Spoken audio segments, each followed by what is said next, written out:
नमस्कार. आपलं स्वागत आहे आयकॉन स्टील प्रस्तुत बिल्ड आयकॉन या उपक्रमामध्ये. आज आम्ही आलो आहोत सांगलीमध्ये आणि माझ्यासोबत आहेत इंजिनियर प्रवीणकुमार पाटील सर, ज्यांचा या क्षेत्रातला काही वर्षातला अनुभव आहे, ज्याच्यामध्ये त्यांनी रेसिडेन्शियल आणि गव्हर्नमेंट अशा दोन प्लॅटफॉर्मवर त्यांनी अतिशय उत्तमरित्या काम केलेलं आहे. मला नेहमी असं वाटतं की ज्या शासकीय योजना असतात त्या सर्वसामान्यांपर्यंत पोहोचवण्याचं काम इंजिनियर्सच्या माध्यमातून होत असतं. त्या सगळ्या सोयी पोहोचवण्याचं काम, आणि त्यातलेच एक इंजिनियर माझे शेजारी बसलेले आहेत, जे ग्रामीण भागापर्यंत ही विकासाची गंगा एक प्रकारे पोहोचवत आहेत आणि देश उभारणीमध्ये ज्यांचा सगळ्यात महत्त्वाचा वाटा आहे. आता आपण थेट त्यांच्याशी बिल्ड आयकॉन या प्लॅटफॉर्मवर आता गप्पा मारणार आहोत. सगळ्यात आधी गप्पांना आपण इथून सुरुवात करूया. ते म्हणजे तुमची शैक्षणिक पार्श्वभूमी किंवा शैक्षणिक प्रवास कसा होता? म्हणजे शाळा कुठली होती, मग कॉलेज कुठलं होतं, सिव्हिल इंजिनिअरिंगकडे येण्यामागची प्रेरणा कुणाची होती? तर कसा होता हा सगळा प्रवास? सुरुवात माझं मूळ गाव म्हैसाळ, तालुका मिरज, जिल्हा सांगली हे आहे. पहिली ते चौथीपर्यंत माझं शिक्षण जिल्हा परिषद शाळा म्हैसाळ येथेच झालेलं आहे. तिथून 5वी ते 10वी शिक्षण हे मिरजेला विद्यामंदिर हायस्कूल मिरज येथे झालेलं आहे. त्यानंतर 11वी-12वी शिक्षण विलियम कॉलेजला झालं. त्यानंतर मला ॲडमिशन मिळालं PUPIT बुधगाव कॉलेजला. तिथं मी इंजिनिअरिंग पूर्ण कंप्लीट केली. त्यानंतर 2 वर्ष मी अनुभव घेतला मिरज येथे.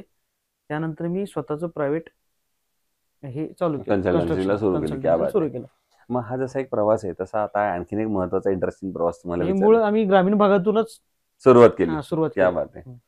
त्याच्या पुढचा प्रवास असा असतो की सिव्हिल इंजिनिअरिंग झाल्यानंतर हं. पहिली साईट मिळेपर्यंत एक स्ट्रगल असतो. हो, हो, हो. आणि मग बऱ्याचदा असं वाटतं आपल्याला पहिली साईट कुठली मिळणार, कुणाची मिळणार, पण ती पूर्ण करताना काही दडपण येतं का? तर मग ते पहिल्या साईटचा स्वतः जी वैयक्तिकरित्या पूर्ण केली, त्या पहिल्या साईटचा अनुभव कसा होता? नाही, पहिली साईट मला जी मिळाली ते आपण गव्हर्नमेंट कामं करणार ह्या हिशोबानेच आपण ह्या धंद्यात उतरलो. आणि पहिली साईट मिळायला काही जास्त अडचण नाही आली. पहिली जास्त कारण आपण जरा पॉलिटिकल बॅकग्राऊंड असल्यामुळं गव्हर्नमेंटची कामं आरामशी मिळत गेली. ते काय बरोबर, अडचणीचं बरोबर. काही नाही आलं. बरं. मग आता येऊया या क्षेत्रातल्या आणखी काही प्रश्नांकडे. त्यातला पहिला प्रश्न असा आहे की तुम्ही आता या भागात काम करता, जसं तुम्ही म्हटलं ग्रामीण भागामध्ये सुद्धा काम करता, इकडे शहरी भागात काम करताय. इथं अकुशल कामगार किंवा अनस्किल्ड लेबरचं पर्सेंटेज बरंच जास्त आहे. साईटवर पण तुम्ही हो, हो, बघितलं असेल. हो. आणि अशा लोकांना जर काही आपण महत्त्वाची जबाबदारी दिली तर काहीतरी धोका सुद्धा संभवू शकतो, हो, हो, दुर्घटना होऊ शकते. हो. तर अशा वेळेला तुम्ही ती परिस्थिती कशी हाताळता जर साईटवर अकुशल कामगार असतील तर? आता तसं कामगार जे सेफ्टी हे असते, म्हणजे बेल्ट असेल, टोपी असेल, ते आपण ह्यांना घाला म्हणून किती वेळा जरी सांगितलं तरी ते घालत नाहीत. जोपर्यंत ह्याच्यात कामगारांच्या ह्याच्यात बदल होणार नाही तोपर्यंत कोणीही काही करू शकणार नाही. बरोबर, बरोबर. कामगार स्वतः बदल करून घेणं गरजेचं आहे त्यामध्ये. आपण किती जरी त्यांना सांगायला गेलं तर त्यांनी अजिबात नाही बदल करू शकत काही. बरोबर. आणि दुसरं, आता तुम्ही रेसिडेन्शियल मध्ये पण काम करता, म्हणून एक विचारायचा प्रश्न तो म्हणजे बऱ्याचशा लोकांचं असं म्हणणं असतं की आमचं बजेट कमी आहे, हो, हो. आमचं 25 लाख बजेट हो, आहे, आता हो, ह्याच्यात हो. सगळं आम्हाला ह्याच्यातच बसवून द्या. सगळं बसवून द्या. बरोबर. आणि एक इंजिनियर म्हणून तुमची जबाबदारी असते की आपण कायम दर्जेदार आणि दीर्घायू टिकणारं घर हो, हो, बांधावं. हो. तर अशा वेळेला बजेट आणि दर्जा या दोन्हीचा समतोल मग तुम्ही कसा राखता? आम्ही काय करतो, आम्ही एक ठराविक रक्कम ठरवलेली असते की 25 लाखापर्यंत समजा आपण घर बांधून त्यांना द्यायचं. पण ते नंतर नंतर आहे ना, सगळ्यांचं हे वाढत जाते की आम्हाला हे असं थोडं करून द्या, थोडे ह्यात जरा बदल करून द्या.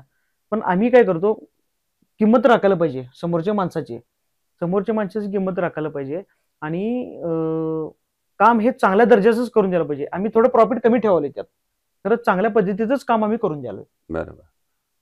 पुढचा प्रश्न आता एक वेगळा आहे, तो म्हणजे आहे सांगली जिल्ह्याचा एक सर्वांगीण विकास असं जर आपण डोक्यासमोर आणलं तर एक इंजिनियर म्हणून तुम्हाला काय वाटतं, आता कुठल्या क्षेत्रावर काम करण्याची जास्त गरज आहे, कुठल्या सेक्टरवर काम करण्याची गरज आहे जर आपल्याला सांगलीचा सर्वांगीण विकास येणाऱ्या 15-20 वर्षात करायचा असेल तर? एक इंजिनियर म्हणून तुम्हाला काय वाटतं? इंजिनियर म्हणून एक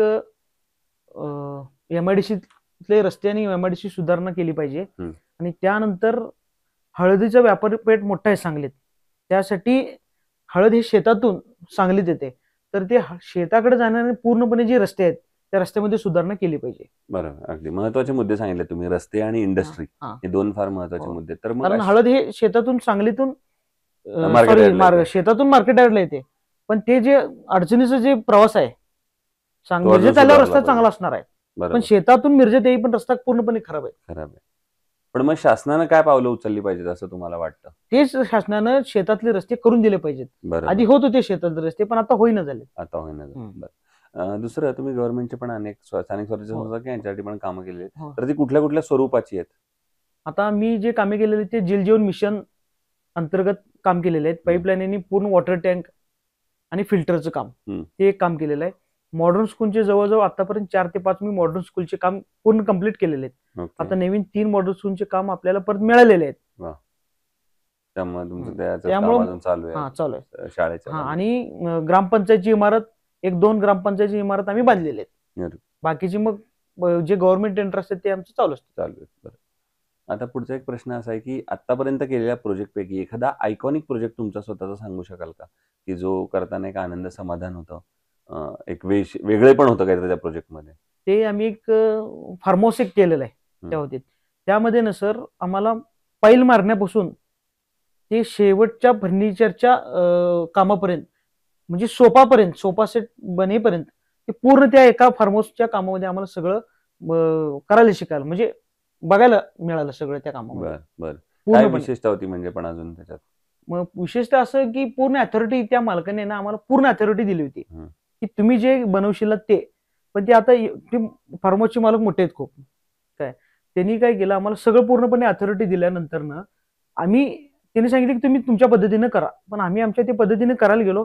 एवढं सगळ्यांना ते आवडत गेलं. आता ते हे होऊन बसले कन्स्ट्रक्शन एरिया चांगलं हेरिटेज म्हणजे ते दाखवण्यासारखं झालेलं आहे. बरोबर.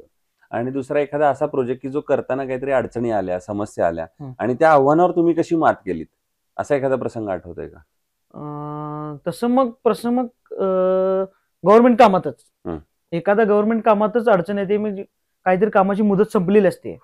अडचण फक्त कामाच्या मुदतीला गव्हर्नमेंट मुदत देते, एक 4 महिने 5 महिने. त्या मुदतीत जर काम झालं नाही तर अडचण यायला चालू होते. पण ते मुदत वाढ आपल्याला दंड बसतो त्या कामाचा. मुदतीत काम जर झालं नाही तर त्या कामाला आपल्याला दंड बसतो.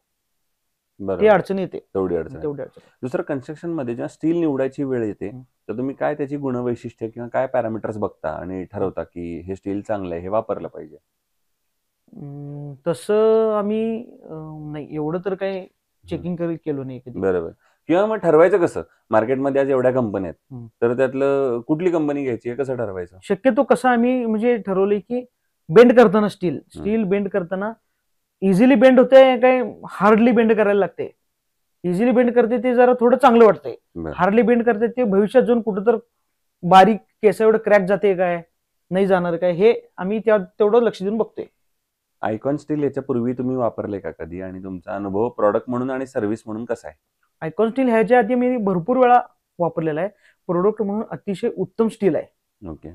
आणि इझिली अवेलेबल होणारं स्टील आहे. म्हणजे आम्ही एखाद्या आमच्या ह्याला फोन केलं डीलरला तर हे स्टील आम्हाला पाठवून द्या, आमची मागणी ह्याच स्टीलची आहे, तर लगेच आमच्या डिलिव्हरी ह्याच्याकडून लगेच अवेलेबल होणारा हा स्टील आहे. आणि आता अगदी शेवटचा प्रश्न तो म्हणजे या क्षेत्रात जे तरुण इंजिनियर्स आहेत ज्यांचं पहिलंच पाऊल आहे, आता फ्रेशर्स आहेत, तर त्यांना या क्षेत्रात येण्यापूर्वी काय सल्ला द्याल? माझं असं त्यांच्यासाठी मत आहे की त्यांनी जवळजवळ 3 ते 4 वर्षाचं दुसऱ्याच्या हाताखाली काम शिकणं गरजेचं आहे. आणि काम शिकून मग तुम्ही स्वतःचं प्रायव्हेट कन्सल्ट चालू करावे ही माझी त्यांच्यासाठी सल्ला आहे. सो हे होते इंजिनियर प्रणव कुमार पाटील सर आणि त्यांनी फार महत्त्वाची गोष्ट सांगितली. त्याप्रमाणे आपण जेव्हा फ्रेशर असतो आणि काम सुरू करण्याच्या आधी थोडं प्रॅक्टिकल नॉलेज घेतलं पाहिजे 3-4 वर्षाचं, आणि ते घेतलं तुम्हाला चांगला कॉन्फिडन्स आला की तुम्ही स्वतःची कन्सल्टन्सी सुरू करा. मग त्याच्यानंतर तुमच्याकडं, कारण सिव्हिल क्षेत्रात इतक्या वाटा आहेत पुढं, त्यातल्या कुठल्याही वाटेत गेला तरी तुम्हाला यश मिळेलच. पुन्हा एकदा आपले मनापासून आभार आणि भविष्यात सुद्धा अशाच आयकॉनिक प्रोजेक्टची निर्मिती आपल्या हातून व्हावी याच आयकॉन स्टील तर्फे मनपूर्वक शुभेच्छा. थँक्यू.